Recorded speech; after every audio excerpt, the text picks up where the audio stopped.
시각 헤드라인 뉴스입니다. 뉴욕 증시는 1분기 마지막 날을 맞아 극심한 눈치 보기 장세가 펼쳐지면서 혼조세로 마감했습니다. 다우지수는 0.25% 내렸습니다. 유럽 주요 증시는 재정이 취약한 국가들의 부채 위기가 다시 대두되고 인플레이션 상승세가 심상치 않다는 소식에 하락했습니다. 리먼 브러더스 사태 직전인 지난 2008년 9월 이후 심리적 저항선으로 인식됐던 달러당 원화 환율 1,100원이 뚫렸습니다. 시장에서는 당국이 원화 강세를 사실상 용인하는 것 아니냐는 관측이 나오고 있습니다. 빠르면 올해 하반기 중 에너지를 절약할수록 배당금을 더 받는 국민 공모형 에너지 펀드가 출시됩니다. 경제적 보상을 통해 에너지 절약 효과를 극대화하겠다는 의지로 풀이됩니다.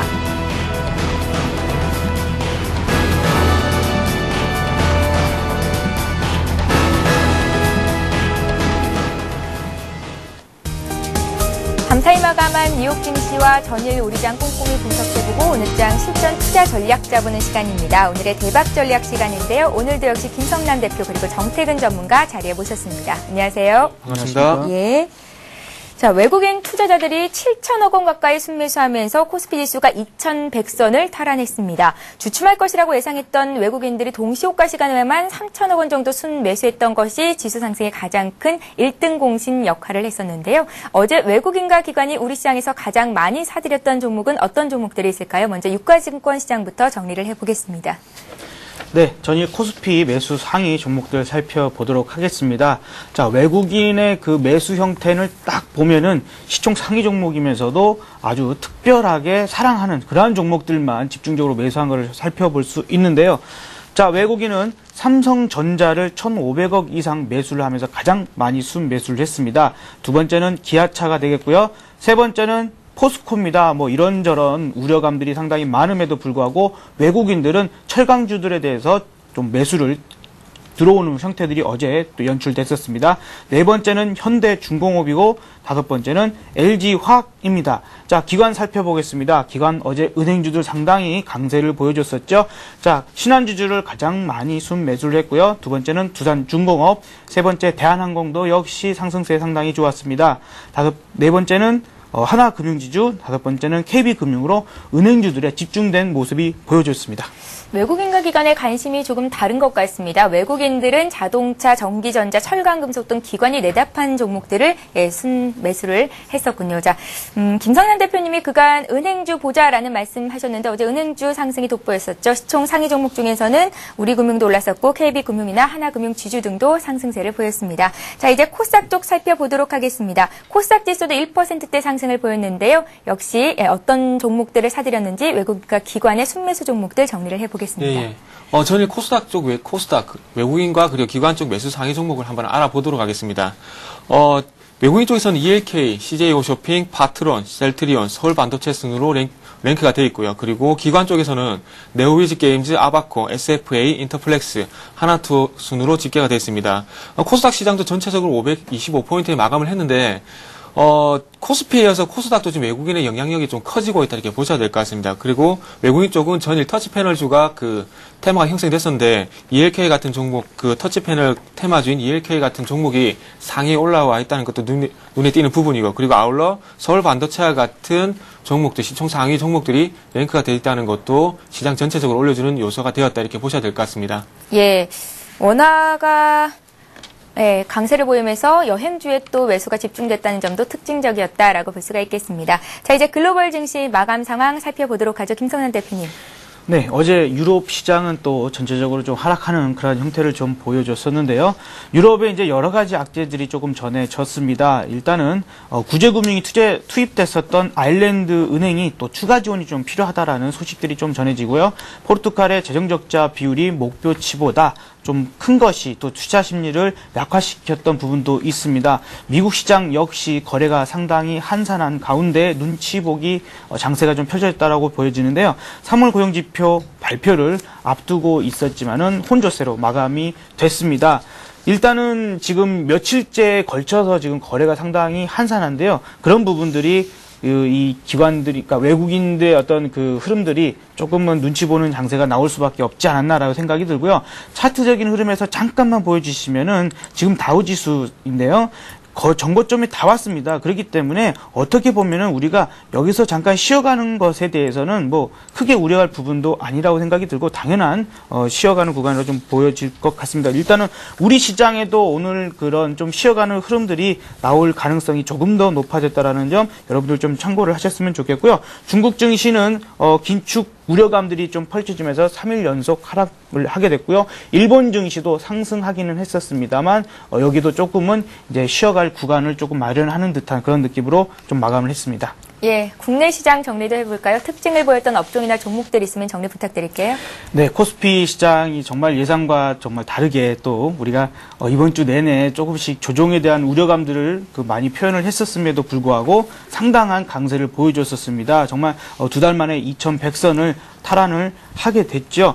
자, 일단은 그 부분에 있어서의 수급적인 부분이 상당히 좀 잘 아시겠지만 외국인들이 정말 7천억의 순 매수 그리고 프로그램도 8,800억 어제보다도 더 많이 들어왔던 부분입니다. 정말 돈의 힘으로 끌어올려진 게 아닌가라는 생각도 들고요.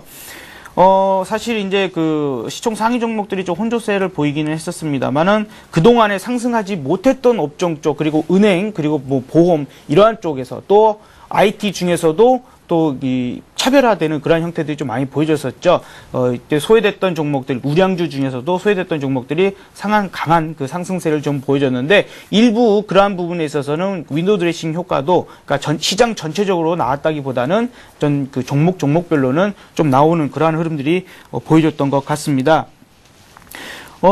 그리고 이제 내수주들도 상당히 좀 강세를 보여줬던 부분들이 있었는데요. 경기 회복 국면에 진입했다라는 분석들은 뭐 예전부터 나왔습니다만은 그런 것들이 좀 더 부각이 된 것 같습니다. 코스닥 부분 역시 오히려 그 코스피보다도 더 상승을 하는 그런 모습들을 보여줬는데 LCD 장비주들이 또 일제히 또 상승하는 그러한 형태가 좀 보여줬었습니다. 예, 말씀하신 것처럼 은행과 손해보험주를 비롯한 보험주들의 강세가 돋보였었는데 코스피가 단숨에 2100선 올라왔는데 왜 증권주들은 이렇게 힘이 없는 건지도 좀 여쭤보고 가야겠어요. 증권주들은 사실 이제 그동안에 이제 저희가 그러니까 저 같은 경우도 은행주나 이런 쪽은 말씀을 드려도 증권주는 말씀을 못 드렸죠. 한 가지로 생각을 해본다 그러면 그 브로콜리지에서 가장 강하다는 대우증권이 지금 지점이 12개가 폐쇄가 됐고 앞으로 12개를 더 폐쇄를 할 거라고 합니다. 자, 그렇다면 뭐죠? 이게 지금 장사가 뭔가가 제대로 안 되고 있다라는 부분이 되겠죠. 자, 그런 부분들 이제 얘네들이 증권사들에서 수익을 내는 구조가 많이 바뀌고 있어요. 수수료는 경쟁적으로 아주 계속 인하를 하고 있는 부분 때문에 그렇고 자문형 랩이랄지 뭐 ELS나 또 요즘에 와서는 강남에서 유행하고 있는 게 헤지펀드 쪽으로 돈이 또 몰리고 있거든요. 자, 그렇기 때문에 증권주들이 지금 상황에서 수익성이 그렇게 썩 좋지 못한 부분이 있습니다. 그래서 바닥권이지 않냐. 야, 금융주들이 다 가는데 증권주도 이제 가겠지. 시장이 이렇게 강한데 라고 생각하셨다 그러면 조금은 조심하셔야 될 부분이 있었습니다. 그는 이제 뭐 바닥권에서 상승을 할 수는 있겠죠. 그러나 그 상승세가 지속적으로 이어가기에는 조금은 어려운 부분이 있다는 거 여러분들이 꼭 참고를 하시고요. 굳이 그 증권주를 매매를 하고 싶으시다면 저는 삼성증권 외에는 좀 다른 종목들은 좀 피하셨으면 좋겠습니다. 예. 자, 이번에는 정태근 전문가와 함께 글로벌 시장에서 나온 이슈들, 주목해 볼 만한 이슈들 짚어보는 시간 갖겠습니다. 먼저 유럽 쪽부터 봐주시죠. 예. 유럽 증시 같은 경우에 장 초반에 조금 상승세를 출발을 했습니다. 하지만 장 후반으로 갈수록 조금 유럽권 내에 조금 인플레이션 우려감이 좀 작용을 했고요. 그로 인한 유럽 중앙은행에서 금리 인상을 하지 않겠나 이런 전망이 나오면서 조금 악재가 됐습니다. 그리고 마찬가지로 지속적으로 지금 얘기가 나오고 있는 포르투갈 그리고 아일랜드에 대한 채무 위기가 지금 현재 장의 악재로 작용을 하면서 하락 마감을 하는 모습을 보였습니다. 그래서 눈에 띄는 부분은 독일 증시 같은 경우는 좀 상당히 선방을 했지만 영국과 프랑스 증시는 좀 낙폭을 좀 확대시키는 모습이 일단 보여졌습니다.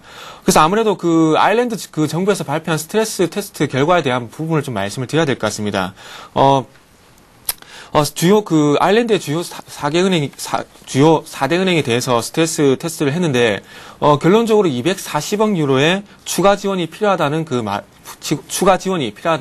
발표를 했습니다. 그래서 얼라이드 아이리시 은행 같은 경우는 135억 유로, 그리고 뱅크 오브 아일랜드는 52억 유로, 그리고 EBS 은행 같은 경우는 15억 유로, 아이리시 라이프햄 퍼머넌트 같은 경우는 40억 유로의 추가 지원이 필요하다고 지금 말이 나오고 있습니다.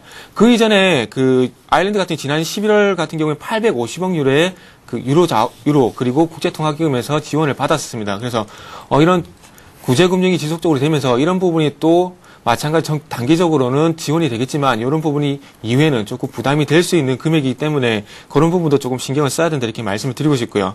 그래서 이전에 그 850억 유로가 투입이 됐었는데 350억은 그 파산 위기에 처한 아일랜드 은행에 투입이 됐었고요. 그리고 500억 유로는 부족한 정부 재정에 포함이 되기도 했었습니다. 아일랜드 같은 경우에 조금 1990년대 낮은 실업률과 그리고 높은 경제 성장률 그리고 우리나라 공통점 있는 수출이 증대를 하면서 급성장을 했었는데 일본과 마찬가지로 부동산 시장의 거품이 꺼지면서 그로 인한 국가 위기가 왔다고 보시면 될 것 같아요. 그래서 지금 현재는 조금 이렇게 국제통화기금이라든지 그리고 유럽권에서 지원을 받는 조금 안 좋은 상황까지 오게 됐습니다. 그리고 아울러 조금 인플레에 대한 그 우려도 지금 계속해서 나와주고 있습니다. 지난주 같은 경우에는 그 ECB 유럽 총재 그리고 집행위원께서 그 금리 인상에 대한 얘기를 했는데 지금 현재 유럽권 17개국의 인플레이션이 2월 달에는 2.4% 그리고 3월 달에는 2.6% 정도 상승을 하면서 2년 만에 가장 빠른 상승세를 보이고 있다고 말을 합니다. 그렇다 보니까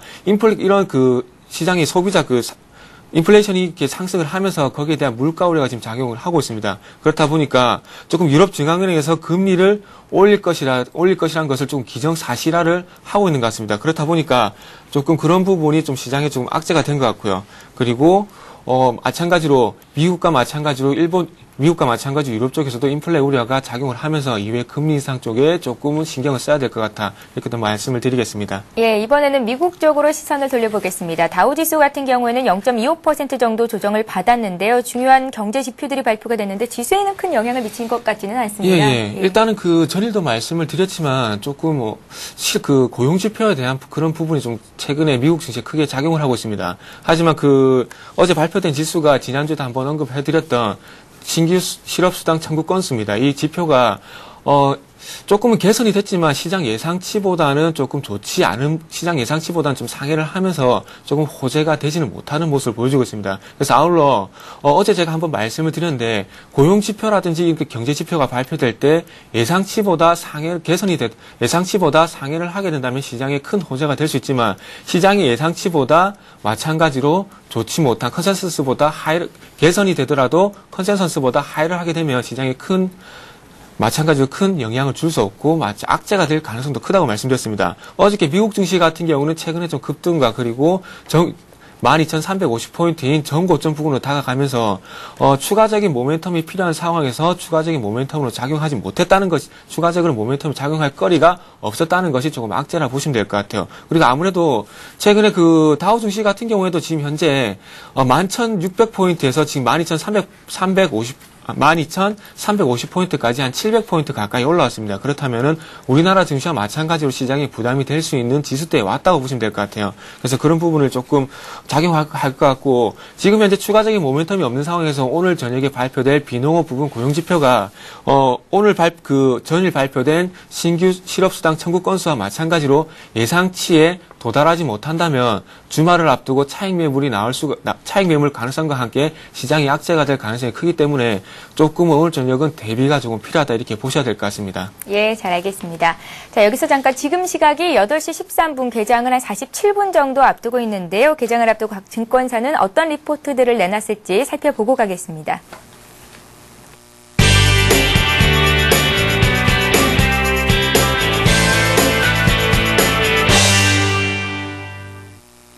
이 시각 증권사들 여의도 리포트 살펴드리도록 하겠습니다. 대신증권은 외국인이 비차익 프로그램 매수도 강하게 진행하고 있는데 특히 장중 선물 매수와 함께 종가의 바스켓으로 국내 주식을 대량 매수하는 것으로 보아서 국내 증시에 대한 상당한 매력을 느끼고 있음을 알 수 있다라고 밝혔는데요. 미국과 조세 회피 지역의 풍부한 유동성이 신흥국으로 적극 유입되고 있어서 이러한 외국인의 매수세는 좀 더 이어질 가능성이 높을 것이라고 밝혔습니다. 우리투자증권은 현 시장은 단기 과열 국면이라며 해외발 악재들이 3월에 집중되어 있어서 당장의 경제 지표에 의미 있는 개선세를 기대하기도 쉽지 않다고 밝혔는데요. 그럼에도 불구하고 국내 증시가 다시 사상 최고 수준으로 올라선 이후로 올해 상반기 중으로 부각될 수 있는 악재들이 상당 부분 노출되어 있고 최근에 악재들의 영향력이 점차 약화되고 있어서 최악의 상황에서 벗어나고 있다는 안도감이 크게 작용하고 있기 때문이라고 전했습니다. 신한금융투자는 코스피가 사상 최고치 돌파를 시도하고 있는데 이 시도가 지속될 것이라면서 펀더멘탈 기대감과 외국인 매수세가 유효할 것이라고 밝혔는데요. 워낙 강세 수혜주로 예상되고 있는 금융과 유통, 철강, 항공주에 대한 관심을 가져보자라는 의견을 제시했습니다. 자, 이번에는 하나대투증권입니다. 하나대투증권은 조업일수 감소 및 파업 등 일시적인 요인을 감안할 때 산업 생산 실적은 비교적 양호한 것으로 판단되지만 시장에 관심이 집중된 경기 선행지수 상승의 실패는 다소 부담이라고 밝혔는데요. 하지만 선행지수 반등 실패의 주된 이유인 인플레이션 압력이 진정될 것으로 보이는 데다가 견조한 재고 순환 지표를 감안할 때 단기적인 조정에 그칠 전망이라는 의견을 내놨습니다.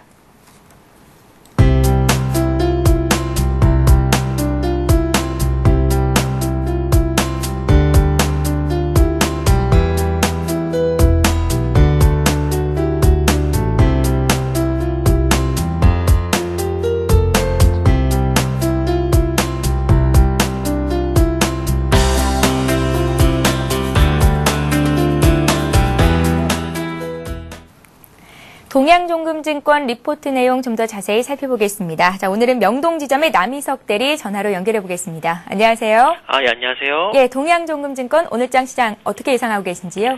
예, 시황을 말씀드리겠습니다. 최근 국내 주식시장은 그동안의 중첩된 악재에서 회복되는 조짐을 보이며 금융시장 참가자들의 투자 심리가 빠르게 안정되고 있는 모습을 보이고 있습니다. 한동안 엔캐리 청산에 대한 우려로 빠르게 상승하던 엔 호주달러 환율도 지진 이전 수준으로 회복하였습니다. 이는 위험 자산에 대한 선호도가 재차 개선되고 있다는 것으로 해석될 수 있겠습니다. 외국인도 국내 시장에 대한 지속적인 순매수가 계속되고 있는데요. 3월 17일 이후 외국인은 국내 증시에서 2조 9천억에 가까운 규모의 순매수를 보였습니다. 이 또한 위험 자산에 대한 선호도 증가와 일본 지진의 반사익을 기대한 움직임이라 풀이됩니다. 그러나 이제부터는 기존의 불확실성이 점점 거치면서 현실보다는 기대감이 주가를 움직이는 시기가 다시 도래했다라고 판단됩니다. 당장의 1분기보다는 2분기 혹은 하반기를 더욱 주목해야 하고 그동안의 상승에 소외됐던 주식들의 눈을 돌려야 하는 이유가 되겠습니다. 한마디로 기대감에 대한 프라이싱이 가능한 상황이라 보입니다. 현재 어닝에 대한 기대감은 전반적으로 양호한 수준이고 지난 2010년 4분기를 정점으로 올 3분기까지 꾸준히 순이익의 절대 규모는 증가할 것으로 예상됩니다. 다만 업종별 사이클은 차변화될 것으로 보이는데요. 최근 주도주인 정유, 비철금속, 화학, 조선, 자동차 등은 1, 2분기에 이익 사이클이 고점에 도달할 것으로 보이고 있는 반면 상대적으로 소외되었던 철강, 건설, 기계, IT 업종은 하반기에 이익 사이클이 고점에 도달할 것으로 보입니다. 현재 실적에 대한 기대감이 그동안 주가에 충분히 반영되어 왔다라는 점을 고려하면 이번 1분기 어닝 시즌에는 기존의 주도 업종은 재료 노출과 차익 실현의 계기가 될 가능성을 염두에 두어야 하고 반면 최근 소외 업종의 경우 1분기 어닝 시즌이 투자 심리 개선의 계기가 될 수 있을 것으로 판단됩니다. 예상 수준의 실적만 보여도 하반기에 대한 기대감을 주가에 본격적으로 반영할 가능성이 높아 보입니다.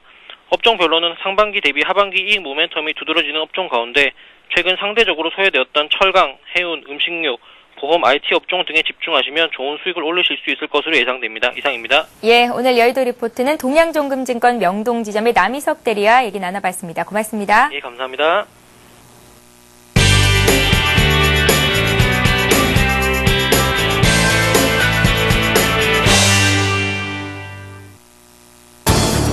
오전 8시 50분 서울경제TV 투자 손자병법이 개장 10분 전에 여러분을 찾아갑니다. 3월 마지막 날 2100선을 돌파하면서 마무리가 됐습니다. 4월장에는 기업들의 1분기 실적 등 다양한 내용들이 준비되어 있는데요. 전약 후강장이었던 3월장과는 달리 4월장은 또 어떤 모습이 나올지 많은 분들의 궁금증을 낳고 있습니다. 4월장 전고점을 앞두고 있습니다. 어떤 업종이 강세를 보일지 그리고 어떻게 전망되는지 저희 투자 손자병법에서 확실한 해법을 제시해드리겠습니다. 저는 잠시 후 8시 50분에 다시 찾아뵙겠습니다. 계속해서 오늘의 대박 전략 이어가도록 하겠습니다. 자, 오늘의 구체적인 투자 전략을 세워봐야 할 텐데요. 김성는 대표님, 네. 업종별 대응 전략이 조금 달라져야 할 것 같습니다. 맞습니다. 일단 업종별로 우리가 이제 지수 상황보다는 이제 그 업종별로 그리고 이제 여러분들이 어쨌건 가지고 계시는 종목들에 대한 대응이 잘 되셔야겠죠. 예. 자, 그래야 내 계좌가 봄이 와서 꽃이 필 수 있습니다. 자, 일단은 그 기존의 어떤 그 강세를 보여줬었던 정유주들이 이제 과징금 폭탄 우려감이 지금 조정을 받고 있죠. 그리고 철강 같은 경우에도 지금 그 가격 인상이라는 부분이 조금 연기가 되고 또 처음에 예상했었던 만큼 인상할 수 있느냐, 그만큼은 못할 거다. 어떤 정부 규제라는 부분이 개입이 될 거다. 이런 우려감들이 나오면서 어제 조금 많이 밀렸습니다. 자, 그런데 제가 볼 때는 그런 이야기들은 또 나중에 갖다 붙이는 이야기들인 것 같고요. 어떻게 보면 정유주들도 그 얘기가 나오기 이전부터 또 꺾이는 모습이 한번 좀 보여줬었거든요. 그러니까 단기 급등에 따른 기관 쪽에서의 그 차익 실현 물량이 좀 먼저 나왔다라는 부분들이 있고, 당연히 주가가 단기간에 급등을 했으면 팔고 싶죠. 그렇죠? 이익을 좀 남기고 싶은 이야기들이 있기 때문에. 근데 이제 어찌됐건 지금 이제 시장에서 가장 많이 얘기하고 있는 부분들이 실적입니다. 근데 이 실적이라는 부분은 그 모멘텀은 아직도 살아있기 때문에 단기간에 지금 최근에 이제 조정을 보인다 한다 하더라도 어느 정도 가격 조정과 또 기간 조정이 있다 하더라도 다시 한번 시장이 실적 발표를 또 전후해서 시장을 되돌려 놓는 정유주들과 또 철강주들 역시 되돌려 놓는 그러한 흐름들이 나올 수 있을 것 같고요. 철강주들 뭐 신용 등급을 하향하겠다 뭐 어쨌다 지금 얘기들은 많지만 어제 포스코 잠깐만 보면은요. 지금 수급적인 부분에 있어서 연속적으로 지금 그 외국인들이 그 매수를 해오고 있는 게 3월 16일부터입니다. 3월 16일부터 어제까지 봤을 때 어제가 가장 많이 샀어요, 외국인들이. 그쵸? 그러면서 밑꼬리를 달고 올라오는 형태가 지금 나오고 있다라는 점 여러분들, 그래서 철강주들 지금 그 걱정하시는 분들이 계실 텐데, 제가 볼 때는 철강주들 뭐 포스코 같은 경우도 바닥에서 대비해서도 좀 단기적으로 상승을 많이 했죠. 그리고 현대제철, 현대하이스코 마찬가지입니다. 단기 급등을 했기 때문에 그에 따른 차익 실현들이 나온 것으로 좀 보여지기 때문에 우리가 이러한 주도주들을 완전히 털어내서는 안 됩니다. 그래서 일부의 어떤 차익 실현만 하시라는 그런 말씀들이 이때까지 좀 드렸던 것이고, 그러한 현금들을 가지고 다시 이제 바닥권에서 올라오는 종목들 이제 조정 보일 때 이야기를 드렸던 것이 은행주들이었습니다. 은행주들, 그리고 콕 집어서 일단은 기업은행과 우리금융을 말씀드렸는데, 기업은행 같은 경우는 제가 왜 그런 말씀을 드렸냐고 한다면, 그 은행주들이 일단 실적이 다시 부각되고 이런 은행주 전체 상승세가 있을 것이라는 예상은 했지만, 그 중에서도 기업은행은 일단은 대주주가 정부죠. 정부인데 정부에서 지금 그 물량의 한 10% 정도를 이제 좀 팔겠다 뭐 이런 얘기들이 좀 했었습니다. 그러면 자기네들이 자기가 팔고 싶은 그 물건에 대해서 안 좋은 얘기가 나오게 되면은 팔릴까요? 안 좋겠죠. 그렇다 보니까 다른 여타 은행들과 뭐 차별성 있게 그럴 수는 없겠지만은 일단은 그냥 우리가 상식적으로 생각을 했을 때 어떤 규제라는 부분들이 조금은 더 자유롭지 않나라는 생각이 들어서 기업은행 같은 종목들을 좀 일부 계속해서 그 언급을 해드렸던 거거든요. 그렇다면은 지금 만약에 그러면 기업은행에 대해서 어떻게 그럼 판단을 해야 되느냐? 제가 볼 때는 오늘 만약에 상승을 한다고 하면은 일부 또 그 물량을 줄이시는 게 어떨까라고 좀 생각이 듭니다. 차트 잠깐만 보여주시면요. 지금 이제 여기서 또 조금 더 추가 상승을 하게 되면은 또 전고점 메타 와요. 그러면 이게 바로 돌파를 할 것이냐라는 생각에서 어떻게 본다면 조금 한 번쯤 쉬었다 갈 수도 있겠죠. 자, 그런 부분들이 나올 수 있기 때문에 이런 시점에서 우리가 그냥 원칙적으로 대응하는 게 좋습니다. 전고점 오면은 일단 일부 물량 덜어놓고 다시 저점에 밀렸을 때 은행주들이 지금 KB금융이든 신한지주든 우리금융이든 그 상승폭이요, 그렇게 크지는 않습니다. 바닥 대비해서요. 그렇기 때문에, 이 키 맞추기를 하기 위해서라도 다른 은행주들도 상승할 수 있는 부분이 있습니다. 그러나 아직까지 저는 조금 추천을 드린다라고 한다면 기업은행이나 우리금융 같은 종목을 조금 더 탑픽으로 꼽고 싶고요. 보험주들도 지금 관심이 많으실 겁니다.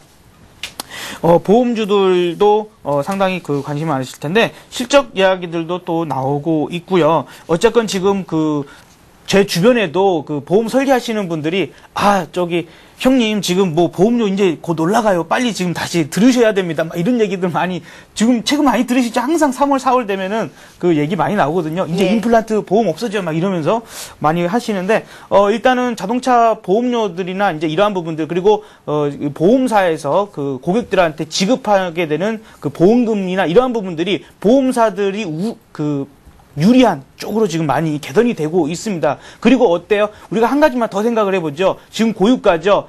지금 차가 많이 돌아다닙니까? 길거리에? 줄었다고 하더라고요. 많이 줄었다고 하죠. 예. 차가 많이 줄어들면은 사고가 적게 줄어들겠죠. 나겠죠. 예. 그죠? 줄어들 겁니다. 그래서 이러한 손해율이라는 부분들도 상당히 많이 개선이 되고 있어요. 그렇기 때문에 보험사들의 상당히 유리한 조건 쪽으로 많이 되고 있고, 이러한 부분들이 이제 좀 부각이 됐다라는 점. 자, 그런 부분에 있어서 좀 들어가고 싶으신 분들이 계시겠지만, 일단은 저는 그 보험주 중에서는 동부화재가 가장, 탑픽을 좀 꼽고 싶고요. 동부화재 아니면 삼성화재 정도를 말씀을 드리고 싶어요. 이게 자판이 잘 안 눌리네요. 자, 어제 같은 경우에 강하게 돌파가 좀 나왔습니다. 그동안의 박스권 흐름을 돌파를 했기 때문에 지금 이제 오늘 좀 눌려진다면 오히려 기회가 되지 않을까. 그래서 49,000원 이하 48,000원 정도의 부근이 온다면은 오히려 저는 좀 진입을 할 수 있는 그런 여건이라 좀 보여집니다. 이러한 상승세가 조금 더 이어갈 수 있고, 동부화재가 아니면 삼성화재 쪽으로는 충분히 그 공략 가능하다라는 이야기들을 좀 드리고 싶고요. 그렇지 않은 분들은 어제와 또 동일하게 말씀을 드린다고 하면 시장에서 조금은 벗어나 있는 종목들 있죠. 어제도 이제 뭐 제약이나 바이오주 이런 말씀 많이 드렸습니다만, 이제 그러한 쪽에서의 진입도 지금 상황에서는 시장이 쉬었다 갈 확률이 조금씩 시간 지날수록 더 높아지고 있죠. 자, 그렇기 때문에 그러한 상황에서는 오히려 그런 종목들도 괜찮겠다라는 부분들을 좀 말씀드리고 싶습니다. 예, 동부화재가 어제 6% 급등했었는데 지난주에 정태근 전문가 관심 종목이기도 했었습니다. 자, 은행과 보험주에 대한 계속된 관심은 필요하다라는 말씀이셨고요. 자, 이번에는 정태근 전문가님 오늘 장 전략 어떻게 짜고 계신지 얘기 들어보는 시간 갖겠습니다. 먼저 시장 어떻게 전망하고 계신지, 오늘 지수가 어느 쪽으로 갈까요?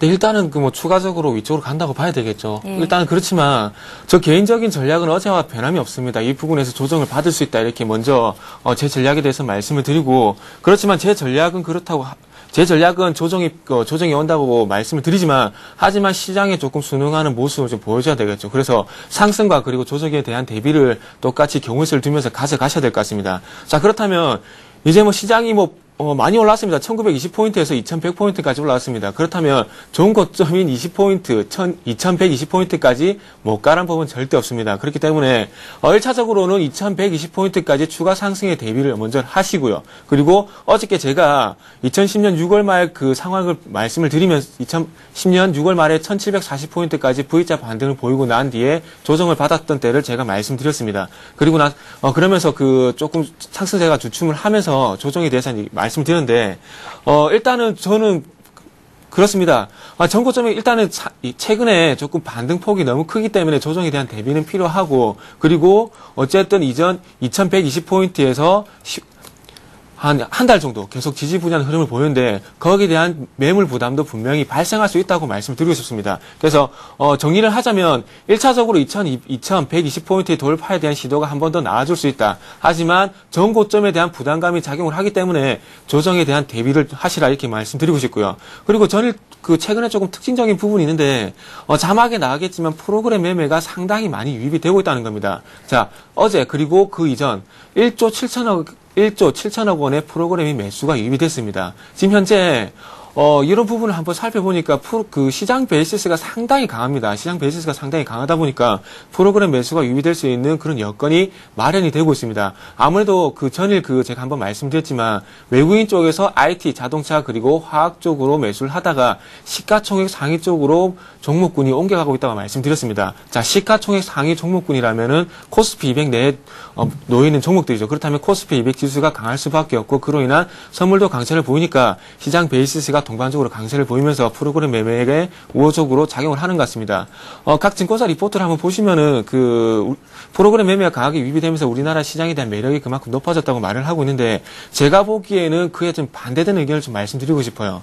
지금 현재 그런 얘기가 만약에 1920포인트에서 바닥을 다지고 한 5% 정도 어느 정도 올라왔을 때 그런 얘기가 나와준다면은 조금 긍정적으로 판단할 수 있겠지만은, 지금 어쨌든 많이 오른 상황에서 그런 얘기가 나와준다는 건 분명히 부담인 겁니다. 그리고 최근에 어제 같은 경우 외국인 쪽에서 6,900억 정도 매수가 들어왔는데, 제가 이전에 신흥국 쪽에서 금리 인상 기조로 가면서 거기에 대한 아직까지 금리 인상에 대한 부담이 없고 유동성에 대한 그런 매력이 있는 선진국 쪽으로 관심을 가지라고 말씀드렸는데, 최근에 와서 유럽도 그렇고 미국 쪽도 그렇고 마찬가지로 금리 인상에 대한 얘기가 나오니까 거기에 대한 금리 인상에 대한 얘기가 나오다 보니까 거기에 대한 부담으로 인해 가지고 신흥국 쪽으로 자금이 지금 들어온다고 판단이 될 것 같은데, 자, 일단 좋습니다. 뭐 자금이 들어오는 것도 좋은데 어쨌든 지금 너무 가파르기 때문에 조정에 대한 대비도 일단 하시라 이렇게 먼저 말씀을 또 드리겠습니다. 예, 조정에 대한 대비가 필요한 시점이다라는 말씀이셨는데 이제는 업종별 얘기를 들어보죠. 예. 시작할 때 그 환율에 대해서 한번 말씀을 하셨습니다, 앵커님께서. 그래서 환율이 현재 지금 1,100원까지 그 하락을 한 상황입니다. 그렇다면은 점차 원화 강세에 대한 얘기가 지속적으로 나와줄 수 있다는 거죠. 그리고 원화 강세에 대한 부분이 조금 지속적으로 작용할 수밖에 없는 게 제가 어제 엔화 약세에 대해서 말씀을 드렸습니다. 우리나라와 경쟁에 있는 상대국의 통화가 약세를 보인다면 우리나라도 마찬가지로 강세를 보일 수밖에 없고요. 그리고 지속적으로 아직까지는 달러 약세 기조가 지속이 되고 있기 때문에 원화 강세는 불가피하다고 판단이 됩니다. 그래서 이런 부분이 조금 추세적으로 하락은 갈 수가 있습니다. 2007년 같은 경우에 시장이 2,000포인트에 갔지만 그때 당시 환율도 900원대에서 놓여 있었기 때문에 환율이 지속적으로 하락하는 것은 문제가 되지 않지만 단 너무 급하게 하락을 한다는 것은 분명히 부담이 될 수가 있습니다. 그래서 너무 급하게 하락만 하지 않는다면은 조금 어쨌든 당연한 추세이기 때문에 상관이 없다 이렇게 말씀드리고 그렇게 됐을 경우에 그렇다면 그 환율이 하락을 하게 된다면은 마찬가지로 내수 관련주들이 강세를 보일 수밖에 없겠죠. 아무래도 항공주 같은 경우 최근에 유가 부담 어제 같은 경우 항공주가 강세를 보이는데 유가 부담에 대한 부분이 좀 환율 강세로 인해 가지고 조금 항세가 되는 모습이고 그리고 우리나라 그 소비 관련주들 같은 경우에 원자재를 사오는 소비 관련주들 같은 경우에는 마찬가지로 최근에 원자재 가격이 상당히 올라가고 있지만은 거기에 대한 부분이 환율이 상세를 해줄 수 있기 때문에 조금 우호적으로 작용한다 보셔야 될 것 같습니다. 자, 어쨌든 그런 환율 강세에 대한 부분도 말씀을 드렸고 최근에 현재 한 가지 특징적인 부분은 조금 기존 주도주인 IT, 자동차 그리고 철강, 화학 쪽에서 조정이 나오면서 마찬가지로 보험, 은행, 항공, 소비, 유통주 그리고 건설주가 강세를 보여주고 있습니다. 자, 그렇다면 지금 현재 쓰나미 양상이 돌고 있지만 제가 볼 때 2007년도에 잠시 조선, 철강 그리고 화학 쪽에서 강세를 보이면서 시장이 상승세를 이끌었지만 어쨌든 거기에 중국발 모멘텀이 작용을 했었던 부분은 무시할 수가 없습니다. 그리고 그때 2007년을 제외하고 2005년 강세장에서는 마찬가지로 미국발 모멘텀 거기에 말씀드린다면 IT 자동차가 시장을 이끌었습니다. 그렇다면 다시 한번 중국발 모멘텀이 작용하지 않는다면 어쨌든 미국 시장을 봐야 된다는 겁니다. 그렇다면 미국 시장에 우호적으로 작용할 수 있는 IT 자동차 철강이 IT 자동차 화학 쪽이 강세를 보여줘야 된다는 거죠. 그래서 이런 지금 순환매 양상도 추가적으로 갈 수 없는 신호로 저는 해석을 하고 있습니다. 그래서 지금 현재 오늘 시장까지도 건설 그리고 마찬가지로 보험 오늘 같은 보험주 같은 경우에는 조금 전에 발표가 됐습니다. 우리나라 CPI가 소비자 물가 상승률이 4.7%로 발표가 됐습니다. 그렇다면은 소비자 물가 지수가 이렇게 소비자 물가 상승률이 지속적으로 상승을 한다면 금리 인상 압박을 갈 수밖에 없습니다. 그렇다면은 금리 인상 수혜에 관련이 있는 보험주는 오늘도 강세를 보일 가능성이 크다 이렇게 말씀을 드리고 싶고요. 그리고 보험주 그리고 원화 강세에 한 소비에 관련된 유통주 그리고 항공주에 관심을 가지는 게 좋을 것 같다 이렇게 말씀을 또 드리겠습니다. 예, 잘 알겠습니다. 자, 이제 관심 종목 얘기해 보겠습니다. 김성남 대표님, 네. 오늘은 어떤 종목 보시나요? 자, 오늘 일단은 그 시장이 사실 이제 전강 후약 또 장이 나올 수도 있습니다. 금요일이죠. 그러죠? 자, 조심을 하시기 바라고요. 오늘 종목은 네오이즈 게임즈 갖고 나왔습니다. 자, 아까 그 동부화재 같은 차트도 사실 그 상당히 제가 선호하는 차트인데요. 일단 오늘 눌려지게 되면 그쪽도 조금 그 관심 있게 보시고요. 예. 지금 네오이즈 게임즈 차트 잠깐 나오고 있는데 일단 내용부터 조금 설명을 드리도록 할게요. 네오이즈 게임즈 하면은 그 피망 아시죠? 피망 게임 뭐 고스톱도 많이 치시고 하실 텐데 그 피망 서비스를 주요 사업으로 하고 있는 영위 업체고요. 1분기 그 실적이 사상 최대치가 나올 것으로 예상이 되고 있습니다. 주요 게임으로는 그 크로스파이어가 지금 중국에서 아주 뭐 난립니다. 난리. 자, 그리고 야구 게임 중에 슬리거라는 것도 있고요. 피파2 그리고 한때 아주 선풍적인 유행이 했었죠. 스페셜 포스 총 쏘는 게임인데 그런 것들이 상당히 그 강세가 시장에서 유행하고 있다는 거. 그리고 최근에 기관의 매수세가 상당히 꾸준히 들어오고 있다는 것까지 참고를 하시고요. 차트로 넘어가도록 하겠습니다. 자, 이전에 이제 상승세가 상당히 좋았다가 그죠? 상당히 좋았다가 이제 쉬어가는 구간이 좀 나오고 이제 옆으로 횡보하는 박스권의 흐름까지 나왔습니다. 그것이 이제 사실은 어제 이 종목을 추천을 드릴까 말까 고민을 상당히 많이 했었어요, 네. 사실은. 근데 이제 어제 또 돌파를 더 해버렸는데, 오늘도 상당히 그 진입이 가능하다고 보여집니다. 일단은 제가 목표가는 한 55,000원 정도까지 잡고 있기 때문에 충분히 수익을 줄 수 있는 구간은 나올 것으로 예상이 됩니다. 지난번에 제가 시초가부터 얼마까지 매수하시라고 말씀을 드렸더니 그걸 이해를 잘 못하시는 분이 계셨나 봐요. 시초가부터 매수를 하셔가지고 49,500원 정도까지 밀려준다면 지속적으로 꾸준히 물량을 좀 모아보시고요. 자, 그리고 목표가는 55,000원까지 제시를 해드립니다. 손절가는 47,500원으로 좀 칼같이 지켜주시면 감사하겠습니다. 예, 김성남 대표 오늘의 관심 종목 네오이즈 게임즈고 동부화재 같은 경우 밀리면 사봐도 괜찮겠다라는 말씀까지 덧붙여 주셨습니다. 자, 이번에 정태근 전문가 관심 종목 들어봐야겠죠? 예. 오늘 제가 가지고 나온 종목은 최근에 조금 시장에서 많이 얘기가 안 나왔던 종목입니다. 예, 그러네요. 네, 그래서 오늘 가지고 나온 종목은 신세계입니다. 조금 전에 원화 강세에 대한 소비에 관련 그 소비 유통주의 관심에 대해서 말씀드렸는데 내용은 그 아시다시피 이마트 그리고 신세계 백화점을 소유하고 있는 대형 유통업체고요. 그리고 신세계 같은 경우에는 최근에 무상증자 그리고 실적에 대한 부분이 우려가 됐었는데 그런 부분이 명절과 날씨 특수로 인해서 해소가 가능하다. 그래서 긍정적인 실적 발표도 예상이 된다. 이렇게 간단하게 말씀드리고 차트로 바로 넘어가도록 하겠습니다. 자, 신세계 같은 경우는 조금 특징적인 부분이 하나가 있습니다. 무상증자 얘기가 나온 뒤부터 이 종목은 지속적으로 21선이 저항으로 작용을 했었습니다. 근데 하지만 최근에 와서 긍정적인 신호가 나왔는데 24만 원의 바닥을 다지고 21선을 강하게 돌파를 해주고 있습니다. 그렇다면은 이 종목은 추세는 이제 돌려줄 가능성이 크다 이렇게 판단이 되고요. 그리고 한 가지 수급만 또 간단하게 한번 살펴보도록 하겠습니다. 요 종목 같은 경우에 21선을 강하게 돌파를 하면서 최근에 외국인 그리고 기관 쪽에서 특히나 투신 쪽에서 강하게 매수가 들어오고 있기 때문에 수급도 상당히 오적이다 보면 될 것 같습니다. 그래서 21선을 돌파하면서 추세를 돌려줄 가능성이 크기 때문에 이후에 관심을 가져볼 만한 종목이라는 말씀을 드리고 싶고요. 그리고 제일 중요한 매수가 지금 4일 연속 상승을 보였습니다. 그렇다면은 오늘 그리고 월요일까지 조정이 가능합니다. 그래서 매수가를 26만 원 이하에서 매수를 한번 해보시고요. 그리고 마찬가지로 손절가는 만약에 또 쌍바닥을 형성할 가능성이 있기 때문에 그 가격대인 24만 5천 원에 손절가를 형성을 하시고 목표가는 마찬가지로 28만 원에 설정을 해드리도록 하겠습니다. 예, 자 이제 마지막으로 제일 기대가 되는 시간이죠. 지금 장 개장을 한 24분 정도 앞두고 있는데요. 예상 지수를 보니까 코스피가 상승으로 장을 출발할 것 같습니다. 시청자분들께 한 말씀 하신다면 오늘은 어떤 말씀 주시겠습니까? 자, 오늘 뭐 사랑 고백 하시는 분 상당히 많을 것 같습니다. 만우절이니까요. 그렇죠? 만우절이니까요. 예. 자, 그래서 오늘 뭐 장난스럽게 얘기했다가 잘 되면 사귀는 거고 안 되면 그냥 자연스럽게 무마시킬 수 있는 날인데 어떻게 보면은 오늘 그렇기 때문에 시장에서도 각종 루머 그리고 구라찌라시라 그러죠. 그런 것들 많이 돌 수도 있습니다. 여러분들 특별히 조심하고요. 그런 거 준비하고 계신 분들, 구라치려고 준비하고 계시는 그 분들 조심하세요. 오늘 밥 먹다 체할 겁니다. 오늘 구라치라시 돌리지 맙시다. 예. 예, 정태근 전문가님. 예, 저는 어제와 마찬가지입니다. 유연한 그 조정이 어떤 상승을 하든 유연한 대처를 하자 이렇게 말씀을 드리겠습니다. 예, 정말 짧으시군요. 예, 이렇게 해서 금요일 시간은 김성남 대표 그리고 정태근 전문가와 함께했습니다. 고맙습니다. 네, 감사합니다. 굿모닝 대박 예감 3부 시간은 여기까지입니다. 저희는 다음 주 월요일 5시 59분에 다시 오겠습니다. 고맙습니다.